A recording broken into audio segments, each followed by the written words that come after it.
tercero, pero es el segundo que más se opera. ¿Por qué? Porque el linfoma no se opera.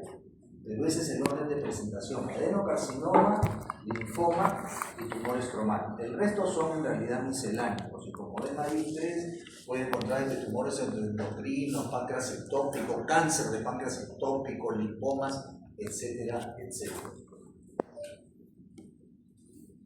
Este es el único que conocen probablemente, ¿no? Bueno, pero estos tres ni hablar, ¿no? O alguien ya demasiado cultivado, ya. Yasser Arafat. ¿Quién dijo Yasser Arafat? Yasser Arafat. O sea, tú estás a tono con todas las noticias de Medio Oriente, con el problema árabe-israelí. Yasser Arafat fue el primer líder de la Organización para la Liberación de Palestina, ¿no? Antes del Papa Francisco, nadie adivinaba. Bueno, hasta ahora nadie adivina, pero después del Papa Francisco creen que es el Papa Francisco. Papa Francisco, evidentemente, si le pongo esa diapositiva es porque a todos los une algo en común, ¿cierto? Por lo menos ya se imagina. Entonces ahí me faltó Don Ramón, ¿no? A Don Ramón sí lo conoce, ¿no? Es el Papa Juan XXIII, ¿no? Y para los que les gustan las películas de vaqueros antiguas, que no creo que los hayan aquí, John Wayne, uno de los actores más famosos, todos murieron de cáncer gástrico. Y tú que, como cosa extraña, alejada de este universo pleno, has reconocido a Yasser Arafat. ¿De qué murió Napoleón? O por lo menos de qué se dice que murió Napoleón.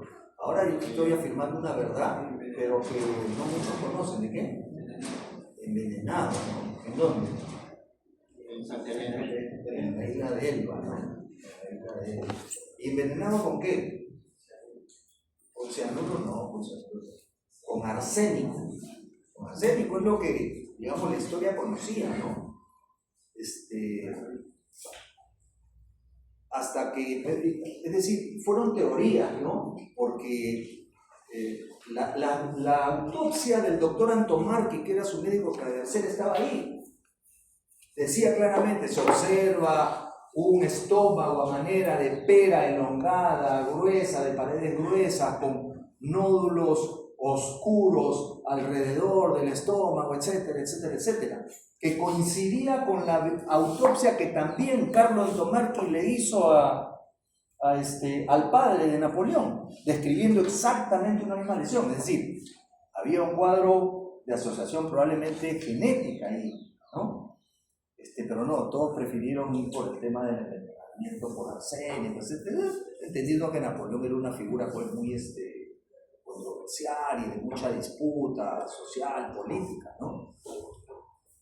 Y ahorita que les hablo de estas tonterías, recuerdo que una vez, cuando yo era residente de tercer año, el jefe del departamento de cirugía de Rebaliati, el doctor Montero, un gran ruminoso así alto, no se llevaba bien con nadie. Todo el mundo en el departamento lo detestaba, así como mis 3 alumnos me odian, igualito, ¿no? Entonces, sí, ¿verdad? Ahora me miran así porque están ustedes, pero si vieran, no, miran el reverendo cuando les hago una pregunta, solamente tenía 3 amigos, 3 cirujanos, uno era blanco, uno era negro, uno era cholo, y entonces decían que tenía solamente sus 3 reyes magos, ¿no? Entonces, pero a mí, como se dice, ¿no?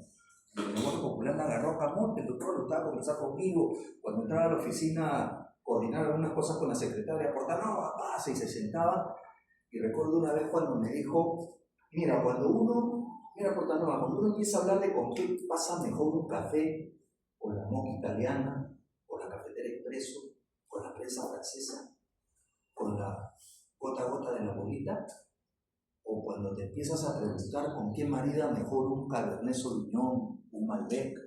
Yo sé que no tienen cultura de vinos, solamente cervecera. Cuando uno empieza a preguntarse eso, es señal indubitable de que ya estás viejo. Entonces ahora que hablo de Napoleón y de esas cosas, me siento así, pero son cosas ciertas, ¿no? Son cosas ciertas. Y hay un estudio muy interesante en un journal, se me dio el nombre ahorita, que hace una comparación entre las prendas que usó Napoleón evolutivamente hasta su muerte, en términos de la cintura, en términos del largo, en términos del ancho de las piernas, etcétera, etcétera, cruzándolo con el BMI, ¿no? Con el índice de peso corporal, con el índice de masa corporal, que llega a la determinación que hubo un proceso consultivo en pocos años, ¿no? Que se correlaciona obviamente con la autopsia, con la lesión encontrada en la autopsia, ¿no? Bueno, regresemos a la realidad. Es la segunda causa de muerte por cáncer en el mundo. O sea, si de alguna patología oncológica deben saber, es el cáncer de estómago, ¿no? Es más, en CERCEU siempre me hacen exponer en los colegios y con los bomberos, sí, no sé cuánto, el tema de patología oncológica digestiva, que es altamente prevalente, ¿no? En países como Japón y China se tienen las más altas incidencias, pero Sudamérica y el Perú en particular son áreas de alto riesgo, ¿no? Es la patología tumoral más frecuente en el Perú, es la primera causa de muerte por cáncer.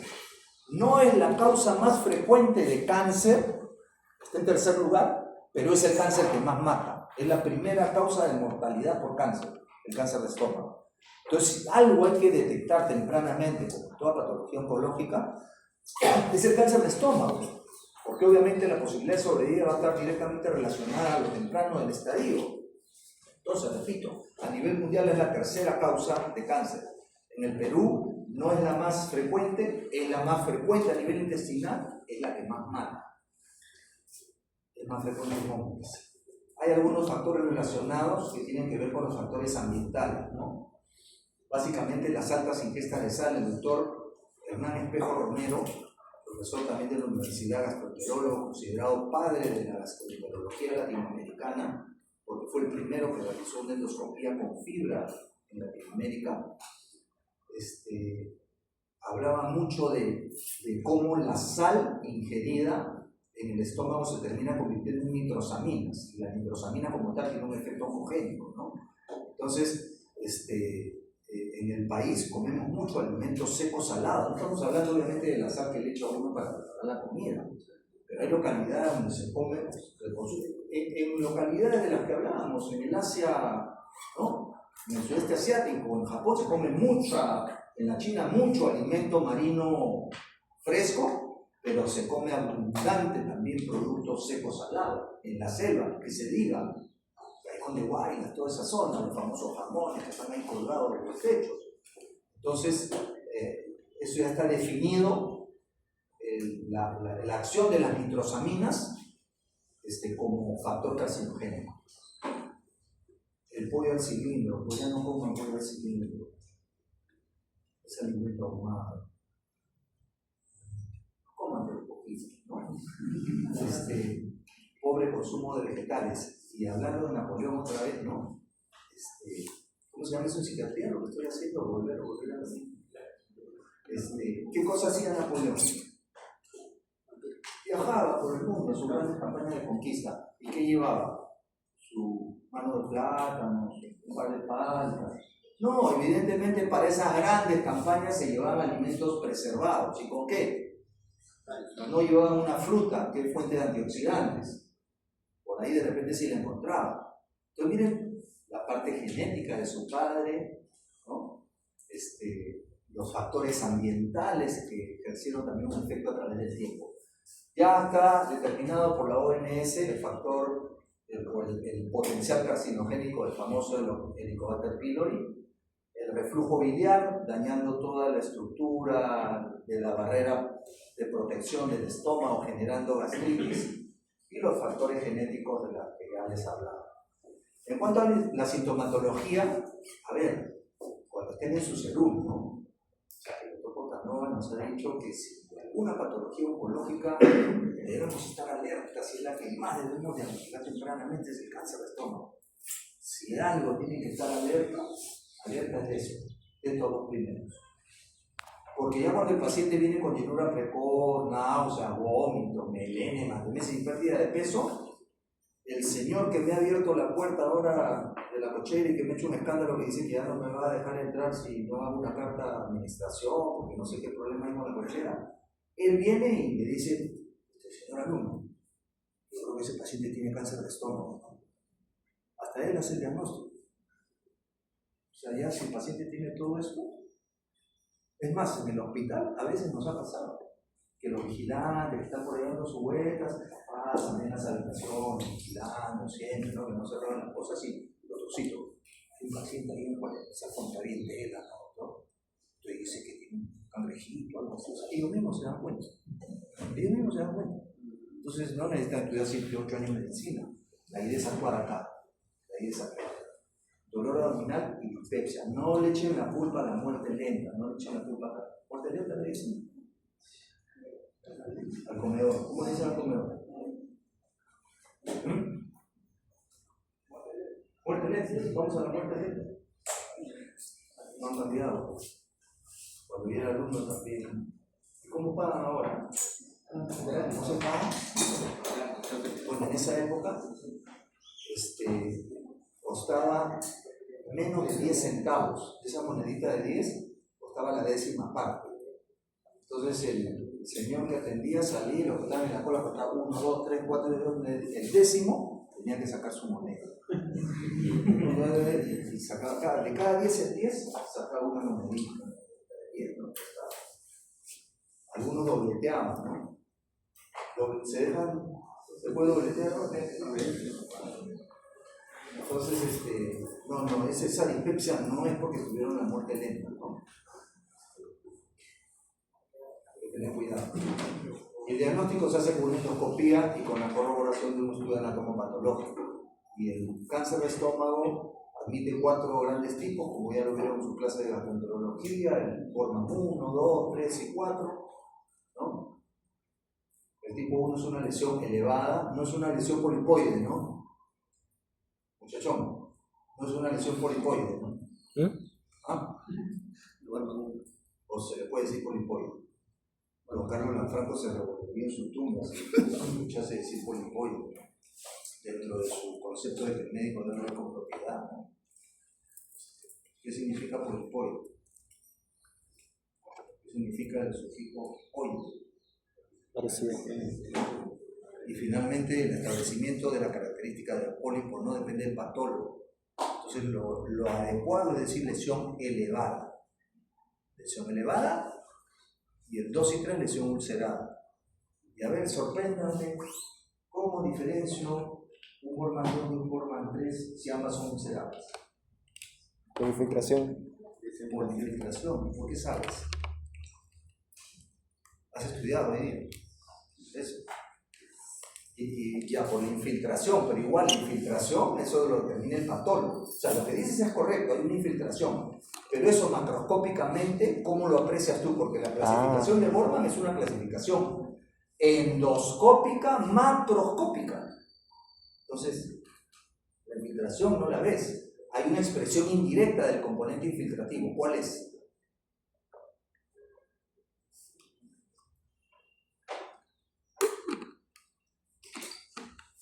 Acá tienes un tipo 2, donde todo este rodete elevado marca de manera precisa el límite de la úlcera. Acá, por sectores, se ha perdido. Bordes no bien delimitados. Bordes bien delimitados, bien delimitados. Pérdida de la delimitación del borde. ¿Qué significa que hay una infiltración más allá de la zona ulcerada, ¿no? Pero macroscópicamente significa por la pérdida de los bordes, ¿no? Tipo 1, elevada. Acá está. Tipo 2, miren todo el rodete, claro, preciso. Cáncer temprano. Los tipos histológicos. Células en anillo de sello siempre como un aura, ¿no? Es el tipo más maligno.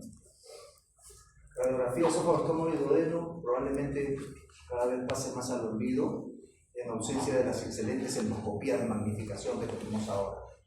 Pero como en toda patología oncológica, una vez que hemos visto la lesión, el gastroenterólogo la ha biopsiado y el patólogo nos ha emitido un informe de adenocarcinoma, lo siguiente siempre será lo que en oncología se llama, para que se puedan acordar, regla mnemotécnica EEE, la triple E, estudio de extensión de enfermedad.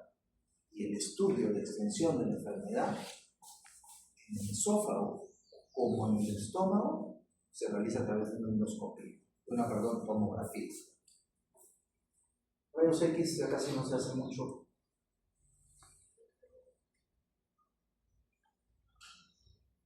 ¿Dónde está la lesión? A ver, tú que eres recontra mosca. Nada más común recordar es de lo que teníamos que diferenciar antes. Ya no solemos hacer radiografías contrastadas a doble contraste. ¿Dónde presume que está la lesión? En el fondo. En el fondo, porque ves esta cosa ahí, ¡oh! Una mancha blanca, ¡oh! Ahí está la lesión, ¿no? Es lo que tu sentido común te lleva a pensar. Otros dicen, acá esta zona, mira, media distorsionada. Todos son los pliegues que no están muy distendidos, ¿no? Una radiografía de doble contraste se hace ingerir radio y se da Alcacel, Cebsamlean, una de esas sustancias que al burbujear origina una gran producción de aire y distensión del estómago para marcar este patrón mucoso. Entonces, en esta captación de un momento determinado, no había demasiada distensión de estómago y los pliegues, ¿no? Se ve medio distorsionado, pero ahí tampoco está la lesión. Entonces son pliegues normales. Pero cuando has visto un croissant en el estómago, ¿sabes lo que es un croissant, no? Un pan. ¿Ah? Un pan. Como un cachito, ¿no? Croissant. ¿Te gusta el croissant, no? ¿No te gusta el croissant? ¿Dónde está el croissant ahí? Acá está el croissant, ¿no? Eso no es ningún patrón mucoso normal. Es normal que haya un patrón mucoso normal es ese, con algunas distorsiones, pero es el patrón mucoso normal. Un croissant en el estómago no, es una lesión miserable. Y entonces la tomografía habíamos dicho que era lo que habían que agenciarse para hacer el estudio de extensión de enfermedad, nos va a permitir ver el hígado y ver, no, esto no es una metástasis, esto es un quiste, ¿no? Oye, este estómago, mira la pared gruesa que tiene, debe ser un tipo 4, ¿no? A ver, endoscopia y efectivamente una limpieza plástica, ¿no? Oye, y además, no veo acá interfase con el hígado, ¿no? Entonces la pared del estómago acá es una con el hígado. Para esas cosas no sirve la tomografía. Ganglios, bueno, no veo mucho ganglio, pero acá también, mira, esta es la cola del páncreas, porque este es el vaso, la cola del páncreas con la arteria esplénica, y este vaso, páncreas, igualmente, no hay mucha, acá de repente una leve línea oscura tenue de interfaz entre ambos, pero puede estar tranquilamente adherido al páncreas, ese estómago. Para esas cosas no sirve la tomografía.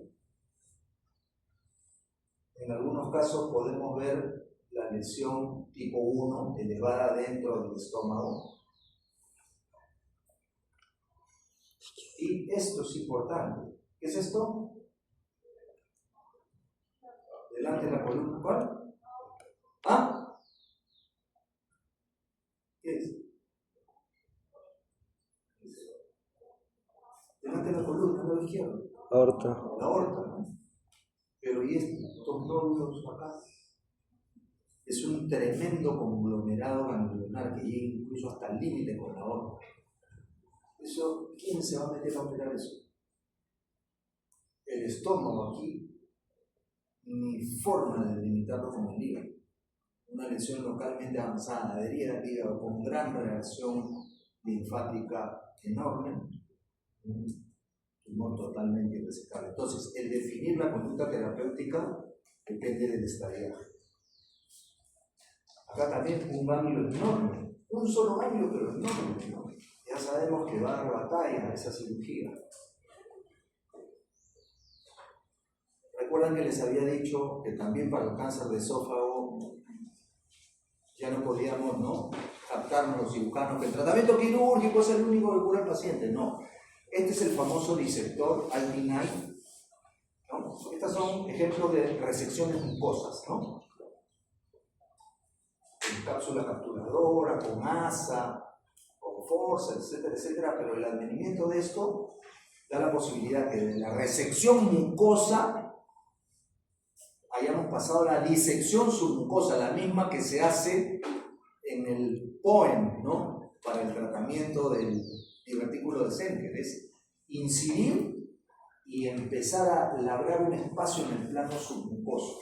Eso es lo que se hace en la lesión temprana. Ahí está la lesión temprana, se marca alrededor y se va ingresando por ese plano submucoso. Y sale el espécimen en una sola pieza de mucosa y submucosa, ¿no? Ese es el mismo plano en el que se ingresa en el esófago, ¿no? Y se obtiene el espécimen de esa manera. Entonces el cáncer temprano lo cura y lo trata muy bien el gastroenterólogo. El tratamiento quirúrgico es la piedra angular en el manejo de toda patología oncológica sólida, por lo tanto el cáncer del estómago no escapa a eso. El concepto cirugía curativa R0 significa bordes libres, que el patólogo diga que el borde proximal y distal no están comprometidos por la neoplasia, y eso agenciar a una linfadenectomía. ¿Por qué? Porque recuerden siempre eso, el cáncer es una patología no solamente del órgano, sino del órgano y de los ganglios linfáticos regionales. Entonces, cuando se hace la cirugía, tiene que hacer una cirugía que incluya la lesión del órgano con determinada disección linfática. Ese es un espécimen de atún. El señor se llama Tetsudo Narita. Lo tuve en mi casa una vez, y mis amigos de él ahí en Japón, y me permitió tomar esas fotos. Y la verdad que es un deleite ver cómo en algunos minutos y a través de una técnica que probablemente aprendió de sus ancestros, padres, abuelos, bisabuelos, literalmente diseca un espécimen de atún de esa característica, ¿no? Donde uno puede ver muy bien los paquetes y grupos musculares, etcétera, etcétera, ¿no? Me pareció curioso porque frente a donde él trabajaba, obviamente estamos hablando de Japón, frente al famoso Fish Market o mercado pesquero de la ciudad de Tokio, cruzando la avenida, está la Catedral del Cáncer Gástrico Común. No eso solo sucede en el Japón, obviamente cuando uno camina por la puerta no huele a pescado, el mercado súper limpio, más del 50% de lo que se vende ahí está vivo, conservado en cegueras, etcétera, etcétera, ¿no? Es increíble el nivel. Una vez me fui al mercado de Villa María a vender mi pescado. Uno de mis hobbies es la pesca recreativa, ¿no? Entonces había pescado tanto, en realidad no suelo vender, suelo regalar a mi familia, a mis amigos. A mis alumnos podría regalarles si pasan con una nota por encima de 15, ¿no? O sea, probablemente no la regales, ¿no? Entonces, por eso me odia él, por mi sarcasmo, porque soy sumamente sarcástico. Quise conocer. Entonces, ¿por qué? Porque mi amigo me dice, pero hay que ir a la 1 de la mañana. Pero ¿por qué a la 1 de la mañana? Vamos, tranquilo, 5 o 6 de la mañana. 5 o 6 de la mañana ya está cerrado. Todo se vende a partir de la 1. Vamos a dormir a partir de la 1. Y llegamos y efectivamente estaba súper activo a esa hora. Nos hacían entrar con unas bolsas. Nos pusimos unas bolsas, porque me ponte una bolsa, porque el olor así terrible, nos las hicieron quitar por el riesgo de resbalar si habían tenido un problema de ese tipo, y tienes que entrar con zapatillas o con zapatos. Y nunca más volví a ver mis zapatillas, porque el olor con el que salieron, por más que los lavé, los metí a la centrífuga, les eché ácido muriático, les eché de todo. La vecina del tercer piso me decía, oye, eché un poco laboral para que te compres otras zapatillas. Esa era terrible, ¿no? Entonces eso pues no va a ocurrir a ese mercado, ¿no? Cosas de la vida. Y la técnica quirúrgica implica eso, ¿no? Poder regresar a las clases de anatomía, ¿no? Donde para poder limpiar los ganglios, este es el páncreas, ya hemos extirpado todo el estómago, este es el vaso, este es el famoso tronco celíaco, hepática, va hacia el hígado, esplénica, que se va hacia el vaso, y la coronaria estomágica ligada en su nacimiento, ¿no? Entonces, esa es la cirugía que hay que hacer en el cáncer de estómago, ¿no? Gastrectomía con linfadenectomía. ¿Qué hora es?